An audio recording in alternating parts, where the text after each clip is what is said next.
काय असतं ना, ज्या लोकांना माणसं वेडी समजतात, भोळी समजतात, बालिश समजतात, अशी माणसं अखेर चांगलं जगतातही आणि जिंकतातही.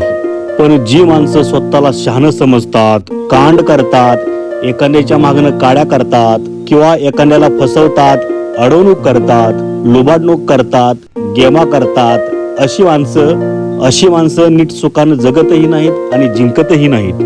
कारण काय आहे ना, देव तुमच्यातला भोळापणा, तुमच्यातला निरागस भाव, तुमच्यातला प्रामाणिकपणा बघत असतो आणि कर्म हे नेहमी ना तुमच्यातल्या वाईट गोष्टी बघत असतो. जसं की तुम्ही एखाद्याची केलेली फसवणूक असेल, लुबाडणूक असेल, एखाद्याच्या केलेल्या काड्या असतील आणि एकदा काय एखादा माणूस कर्माच्या कचाट्यात सापडला की पुन्हा सुटका नाही. म्हणून तुम्हाला लोकांनी भोळं म्हटलं तरी चालेल, वेडं म्हटलं तरी चालेल किंवा बालिश म्हटलं तरी चालेल.